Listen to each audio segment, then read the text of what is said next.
Hi friends, ബജറ്റിന് ശേഷം നടന്ന ആദ്യ ട്രേഡിംഗ് സെഷൻ രണ്ട് പ്രധാന ഗ്ലോബൽ ക്യൂസ് കാരണം മാർക്കറ്റിനെ 121 പോയിന്റ് താഴോട്ട് കൊണ്ടുവന്ന് അതിൻ്റെ സപ്പോർട്ട് ലെവലിലേക്ക് കൊണ്ടുവന്നിരിക്കുകയാണ്. ഇപ്പോൾ കാനഡ, മെക്സിക്കോ, ചൈന പോലുള്ള രാജ്യങ്ങളിലുള്ള ഇമ്പോർട്ട് പ്രൊഡക്റ്റുകൾക്ക് താരിഫ് ഏർപ്പെടുത്തുവാനുള്ള ട്രംപ് അഡ്മിനിസ്ട്രേഷൻ്റെ തീരുമാനം ലോകവ്യാപകമായി തന്നെ ഒരു ട്രേഡ് ടെൻഷൻ സൃഷ്ടിച്ചിരിക്കുകയാണ്. അപ്പോൾ ഒരു ട്രേഡ് വാറിലേക്ക് ലോകം നീങ്ങുന്നതിൻ്റെ ഒരു ലക്ഷണമാണ് നമ്മൾ കാണുന്നത്. ഇതുകൂടാതെ ഈ തീരുമാനം ഡോളർ കൂടുതൽ ശക്തി പ്രാപിക്കാൻ കാരണമായിട്ടുണ്ട്. അതിൻ്റെ ഭാഗമായിട്ട് ഏഷ്യൻ കറൻസികളിൽ ശക്തമായിട്ടുള്ള സമ്മർദ്ദം അത് സൃഷ്ടിക്കുകയും ചെയ്തിരിക്കുകയാണ്. അപ്പോൾ ഇന്ത്യൻ റുപ്പിയുടെ ഒരു വീഴ്ച അതിൻ്റെ സർവ്വകാല റെക്കോർഡിലേക്ക് നീങ്ങിയിരിക്കുകയാണ്. അപ്പോൾ ഡോളർ ശക്തിപ്പെട്ടതിൻ്റെ അടിസ്ഥാനത്തിൽ ഫോറിൻ ഇൻവെസ്റ്റേഴ്സിൻ്റെ ഔട്ട്ഫ്ലോ സ്വാഭാവികമായിട്ടും അത് കൂടുതലായിട്ട് വർദ്ധിക്കാനേ സാധ്യതയുള്ളൂ. അപ്പോൾ ഇത് അവർക്കൊരു മോട്ടിവേഷനാണ്, കൂടുതലായിട്ടുള്ള വിൽപ്പന നടത്താനുള്ള പ്രോത്സാഹനം അവർക്ക് ഇതുവഴി ലഭിക്കുകയാണ്. അപ്പോൾ അതുകൊണ്ട് തന്നെ FII ഔട്ട്ഫ്ലോ അടുത്ത കാലത്തൊന്നും നിൽക്കുമെന്ന് നമുക്ക് തോന്നുന്നില്ല. അപ്പോൾ ഇന്നലെ ബജറ്റിൽ കൺസംഷൻ ബൂസ്റ്റ് ചെയ്യാൻ എടുത്ത തീരുമാനങ്ങൾ അത് ഈ മാർക്കറ്റിൽ ഇന്ന് കാര്യമായ ചലനം ഉണ്ടാക്കുമെന്ന് പ്രതീക്ഷിച്ചതാണ്. പക്ഷേ ഇങ്ങനെയുള്ള ഗ്ലോബൽ ഇഷ്യൂസ് കാരണം അത്തരത്തിലുള്ള കാര്യങ്ങൾ വലിയ ചലനങ്ങൾ സൃഷ്ടിച്ചിട്ടില്ല എന്ന് നമുക്ക് മനസ്സിലാക്കാൻ കഴിയുന്നത്. എങ്കിലും കൺസംഷൻ വർദ്ധിപ്പിക്കുക എന്നത് സർക്കാരിനെ സംബന്ധിച്ചിടത്തോളം പ്രതിജ്ഞാബദ്ധമായിട്ടുള്ള ഒരു കാര്യമാണ്. ഈ നടപടികൾ വിജയിച്ചിട്ടില്ലെങ്കിൽ സ്വാഭാവികമായിട്ടും കൂടുതലായിട്ടുള്ള മാർക്കറ്റിൽ പണമൊഴുക്കാനുള്ള മറ്റു മാർഗങ്ങൾ തീർച്ചയായിട്ടും സർക്കാർ കൈക്കൊള്ളേണ്ടി വരും. ആ രീതിയിലേക്ക് സർക്കാർ മെഷീനറി പ്രവർത്തിക്കാനുള്ള എല്ലാ സാധ്യതയുണ്ട്. അപ്പോൾ അതുകൊണ്ട് തന്നെ ഈ ഒരു പശ്ചാത്തലത്തിൽ നമ്മൾ ഫോക്കസ് ചെയ്യേണ്ട ചില സെക്ടറുകളും ആ സെക്ടറുകളിലെ ചില ETFകളെ കുറിച്ചുമാണ് ഈ വീഡിയോയിൽ വിശദീകരിക്കുന്നത്. പാർഫോറയിലേക്ക് എല്ലാവർക്കും ഒരിക്കൽ കൂടി സ്വാഗതം. കഴിഞ്ഞ ബജറ്റിൽ മിഡിൽ ക്ലാസ്സിനെ ലക്ഷ്യം വെച്ചുകൊണ്ട് ഇൻകം ടാക്സ് ഇളവുകൾ പ്രഖ്യാപിച്ചതും അതുകൂടാതെ അടുത്ത ആഴ്ച വരാൻ പോകുന്ന RBIയുടെ മോണിറ്ററി പോളിസി കമ്മിറ്റിയുടെ മീറ്റിങ്ങും ചിലപ്പോൾ ഒരു റേറ്റ് കട്ടിൻ്റെ സാധ്യതകൾ എത്രമാത്രം ഉണ്ട് എന്നുള്ള ഒരു പ്രതീക്ഷയൊക്കെ മാർക്കറ്റിനെ ഭരിക്കുന്നുണ്ട്. അപ്പോൾ അതിൻ്റെ അടിസ്ഥാനത്തിൽ നമ്മുടെ കൺസംഷൻ ബൂസ്റ്റ് ചെയ്യുകയാണെങ്കിൽ അതിന് ഇമ്മീഡിയറ്റ് എഫക്റ്റ് ഉണ്ടാകാൻ പോകുന്നത് 4 പ്രധാനപ്പെട്ട സെക്ടറുകളിലേക്കായിരിക്കും.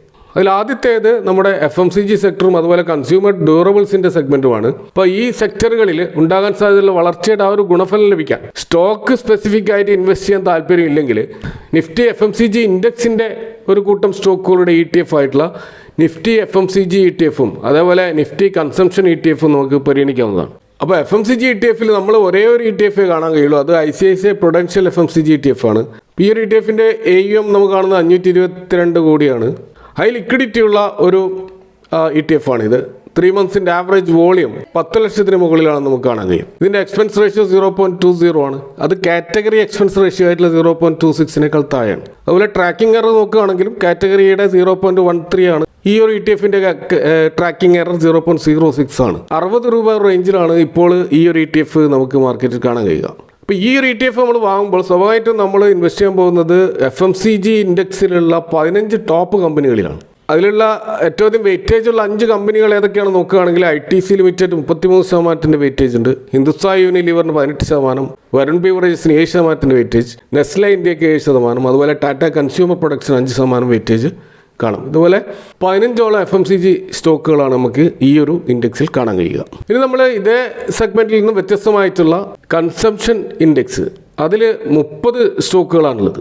അപ്പോൾ FMCG ഇൻഡെക്സിനേക്കാൾ ഇരട്ടി സ്റ്റോക്കുകളാണ് ഈ നിഫ്റ്റി ഇന്ത്യ കൺസംഷൻ ഇൻഡെക്സിലുള്ളത്. അപ്പോൾ ഇവിടെ FMCG സ്റ്റോക്കുകൾ കൂടാതെ കൺസ്യൂമർ ഡ്യൂറബിൾസ് അല്ലെങ്കിൽ കൺസ്യൂമർ ഡിസ്ക്രിഷണറി സ്റ്റോക്കുകൾ നമുക്കിതിൽ ഇഷ്ടംപോലെ കാണാൻ പറ്റും. അപ്പോൾ ഇവിടെ നമുക്ക് കാണുന്ന ഒരു fund Nippon India ETF consumption അഥവാ കൺസ്യൂം ബീസ് എന്ന് പറയുന്ന ഒരു ETF ആണ്. ഇത് കൂടാതെ തന്നെ നമുക്ക് ICICI Prudentialൻ്റെ ETF കാണാം. അതുപോലെ SBIയുടെ നിഫ്റ്റി ഇന്ത്യ കൺസംഷൻ ETF ഉണ്ട്. അതുപോലെ കൊഡാക്കിൻ്റെ നിഫ്റ്റി ഇന്ത്യ കൺസംഷൻ ETF ഉണ്ട്. ആക്സിസിൻ്റെയും നിഫ്റ്റി ഇന്ത്യ കൺസംഷൻ ETF ഉണ്ട്. അപ്പോൾ ഈ ഒരു 5 ETF-കളിൽ താരതമ്യേന കൂടുതൽ വോളിയം ട്രേഡ് നടക്കുന്നത് നിപ്പോൺ ഇന്ത്യ കൺസ്യൂം ബേസിലാണ്. അപ്പോൾ ആ ഒരു ETF നമ്മൾ നോക്കുകയാണെങ്കിൽ അതിൻ്റെ 3 മാസത്തെ ഒരു ആവറേജ് വോളിയം കാണുന്നത് 1 ലക്ഷത്തിന് മുകളിലാണ്. 132 കോടിയുടെ AUM കാണിക്കുന്ന ഈ ഒരു ETF-ൻ്റെ എക്സ്പെൻസ് റേഷ്യോ 0.31 ആണ്. ഇത് കാറ്റഗറി എക്സ്പെൻസ് റേഷ്യോയേക്കാൾ കുറച്ച് കൂടുതലാണ്. കാറ്റഗറി എക്സ്പെൻസ് റേഷ്യോ 0.26 മാത്രമാണ്. ട്രാക്കിംഗ് എറർ നോക്കുകയാണെങ്കിൽ കാറ്റഗറിയുടെ ട്രാക്കിംഗ് എറർ 0.13 ആണ്. പക്ഷേ ഇവിടെ 0.04 മാത്രമാണ് അതിൻ്റെ ട്രാക്കിംഗ് എറർ. 126 രൂപ റേഞ്ചിലാണ് ഇപ്പോൾ ഈ ETF ട്രേഡ് ചെയ്യുന്നത്. അപ്പോൾ ഈ കൺസംഷൻ ETF-ൽ 30ഓളം സ്റ്റോക്കുകൾ ഉണ്ടെന്ന് പറഞ്ഞു. അപ്പോൾ സ്വാഭാവികമായിട്ടും നമ്മൾ ഇൻവെസ്റ്റ് ചെയ്യുമ്പോൾ ഈ 30 സ്റ്റോക്കുകളിലേക്കാണ് നമ്മുടെ പണം പോകുന്നത്.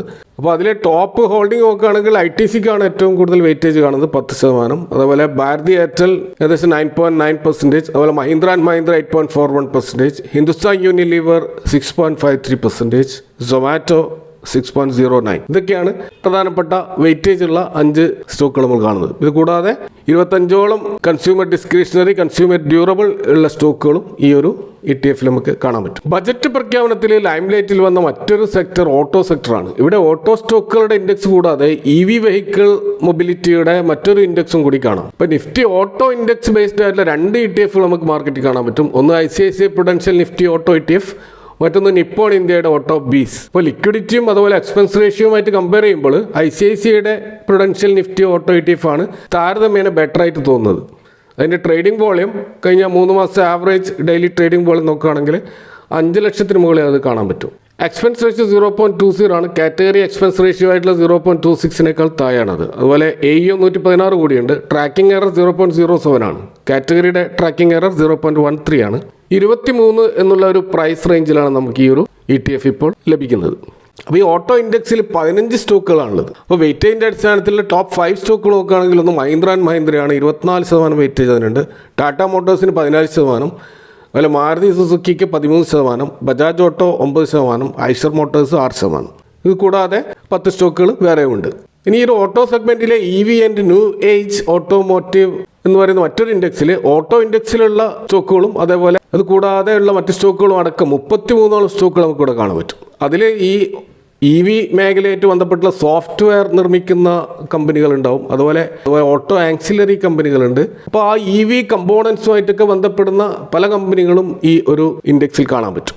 ഇവിടെ 2 ETFകളാണ് നമുക്ക് മാർക്കറ്റിൽ അവൈലബിൾ ആയിട്ട് ഇപ്പോൾ കാണാൻ കഴിയുന്നത്. അതിലൊന്ന് ഗ്രോയുടെ EV and new age automotive ഇൻഡെക്സും അതുപോലെ മിറായ അസറ്റിൻ്റെ ന്യൂ ഏജ് ഓട്ടോമോട്ടീവ് ഇൻഡെക്സുമാണ്.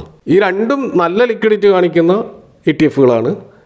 ഏകദേശം ഒരേപോലെയുള്ള ഒരു ലിക്വിഡിറ്റി കാണിക്കുന്നുണ്ട്. താരതമ്യേന കൂടുതൽ ലിക്വിഡിറ്റി കാണിക്കുന്നത് ഗ്രോയുടെ ന്യൂ ഏജ് ഓട്ടോമോട്ടീവ് ഇൻഡെക്സ് ആണ്. 4 ലക്ഷത്തിന് മുകളിലാണ് അതിൻ്റെ വോളിയം. 223 കോടിയുടെ AUM കാണിക്കുന്ന ഈ ഒരു ETF, അതിൻ്റെ എക്സ്പെൻസ് റേഷ്യോ 0.47 ആണ്. ഇത് കാറ്റഗറി എക്സ്പെൻസ് റേഷ്യോക്കാൾ കൂടുതലാണ്. കാറ്റഗറി എക്സ്പെൻസ് റേഷ്യോ 0.26 മാത്രമാണ്. ട്രാക്കിംഗ് എറർ 0.10 ആണ്. കാറ്റഗറി ട്രാക്കിംഗ് എറർ 0.13 ആണ്, അതിലും താഴെയാണ്. ഇതിൻ്റെ കറണ്ട് ട്രേഡിംഗ് പ്രൈസ് കാണുന്ന ഏകദേശം 28 രൂപയുടെ റേഞ്ചിലാണ് നമുക്കിത് കാണാൻ പറ്റുക. അപ്പോൾ ഈ ഇൻഡെക്സിൽ മഹീന്ദ്ര ആൻഡ് മഹീന്ദ്രക്കാണ് ഏറ്റവും അധികം വെയിറ്റേജ് കാണുന്നത്, 8% വെയിറ്റേജ്. അതുപോലെ Tata motors, Maruti Suzuki, Bajaj auto പോലെയുള്ള ഓട്ടോ ഇൻഡെക്സിലുള്ള സ്റ്റോക്കുകൾ കൂടാതെ നമുക്ക് L&T ടെക്നോളജി സർവീസസ്, അതുപോലെ KPIT technology, Sona BLW precision, Reliance industries, Samvardhana Motherson, Bosch limited പോലെയുള്ള സ്റ്റോക്കുകളും ടോപ്പ് വെയിറ്റേജിൽ നമുക്ക് കാണാൻ പറ്റും. അപ്പോൾ മൊത്തത്തിൽ 33 സ്റ്റോക്കുകളുള്ള ഈ ഒരു വലിയൊരു ഇൻഡെക്സ് ആണിത്. അപ്പോൾ നമ്മൾ ഈ ഒരു ETF വാങ്ങുമ്പോൾ സ്വാഭാവികമായിട്ട് ഈ 33 സ്റ്റോക്കുകൾ വാങ്ങുന്നതിന് തുല്യമാണ്. മറ്റൊരു സെക്ടർ ബജറ്റിൽ പ്രാധാന്യം ലഭിച്ചത് റിയൽറ്റി സെക്ടറിലാണ്.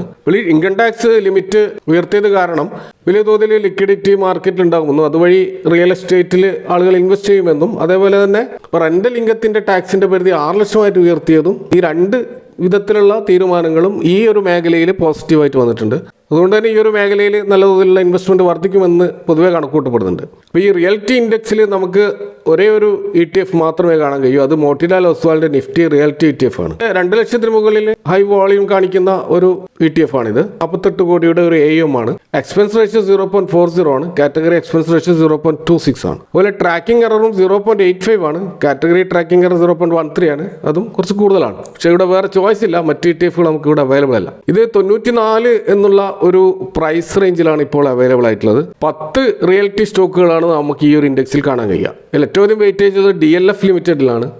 അതുപോലെ ഗോദ്രേജ് പ്രോപ്പർട്ടീസ് 16%, മാക്രോടെക് ഡെവലപ്പേഴ്സിന് 15%, Phoenix mills, Prestige estate, Oberoi realty പോലെയുള്ള സ്റ്റോക്കുകളും നമുക്കിവിടെ ടോപ്പ് ഹോൾഡിങ്ങിൽ കാണാൻ പറ്റും. അപ്പോൾ ഇവിടെ പരാമർശിച്ചിട്ടുള്ള ഈ ഒരു 5 ETFകൾ ഈ ബജറ്റിന് ശേഷം വന്ന മിഡിൽ ക്ലാസ് ബൈങ് പവർ കൂട്ടാനും അതുപോലെ മാർക്കറ്റിൽ പണമൊഴുക്കുവാനുമുള്ള സർക്കാരിൻ്റെ ആ ഒരു ശ്രമങ്ങൾ അത് വിജയിക്കുകയാണെങ്കിൽ ഈ ETFകളിൽ നല്ലൊരു മുന്നേറ്റം ഉണ്ടാകുമെന്നാണ് പ്രതീക്ഷിക്കുന്നത്. അപ്പോൾ അതുകൊണ്ട് തന്നെ ഈ ETFകൾ ബൈ ഓൺ ഡിപ്പ് എന്നുള്ള അടിസ്ഥാനത്തിൽ ഓരോ 2% അല്ലെങ്കിൽ 3% താഴ്ത്ത് വരുമ്പോൾ ഇൻവെസ്റ്റ് ചെയ്യാവുന്ന രീതിയിൽ മുന്നോട്ട് പോകാവുന്നതാണ്. എന്നാൽ ഇതൊരു ബാങ്ക് റെക്കമെൻഡേഷൻ അല്ല. Do your own research. Thank you for watching. See you next time with another video.